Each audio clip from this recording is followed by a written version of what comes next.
নজর রাখছি পরের খবরে। বাঁকুড়ায় খাবার জলের অপচয়। খাবার জলের কিভাবে অপচয় হচ্ছে দেখুন। রাস্তার পাশে জনস্বাস্থ্য কারিগরি দপ্তরের বসানো এয়ার ভালভ থেকেই বেরিয়ে যাচ্ছে এইভাবে জল। স্থানীয়দের অভিযোগ, বড়জোড়ার অনেক জায়গায় জলের পাইপ পৌঁছয়নি, আর সেখানেই জলের অপচয়, কোনো নজরদারি নেই।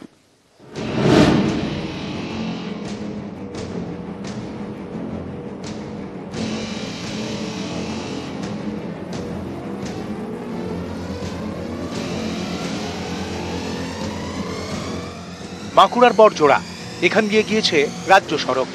রাস্তার পাশে জনস্বাস্থ্য কারিগরি দফতরের জলের পাইপলাইন, সেই পাইপের সঙ্গে লাগানো এয়ার ভালভ, সেখান দিয়ে বেরিয়ে যাচ্ছে খাবার জল। অভিযোগ, এভাবেই দিনের পর দিন জলের অপচয় হচ্ছে। এখানে কি জল পড়তেই থাকে? আর জল পড়তেই থাকে, যতক্ষণ রানিং থাকে ততক্ষণ জল পড়তে থাকে। এই জলটা কাজে লাগে কি না, ওটা আউটলেট হয়ে জলটা অপচয়, উপর মহল থেকে যাতে এগুলো কিছু সুরক্ষা করা যায় সেই ব্যবস্থা করতে বলবো, যাতে জলটা অপচয় না হয়। সরকারি প্রকল্প দুর্গাপুর ব্যারাজ থেকে জল ঢুকে বাঁকুড়ার বড়জোড়ায়। দুর্গাপুর বাঁকুড়া রাজ্য সড়কের পাশ দিয়ে গিয়েছে প্রায় 40 কিলোমিটার লম্বা পাইপ লাইন।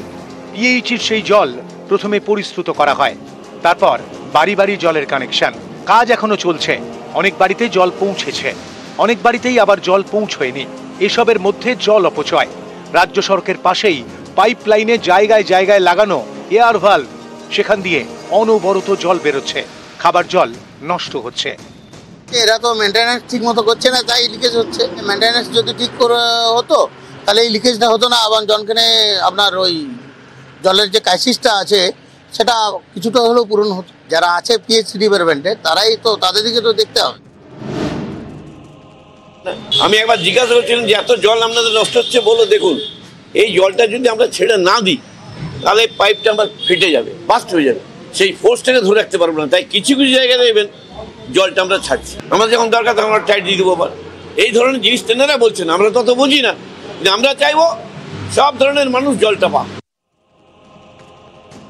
বাঁকুড়া থেকে প্রিয়ব্রত গোস্বামী, নিউজ 18 বাংলা।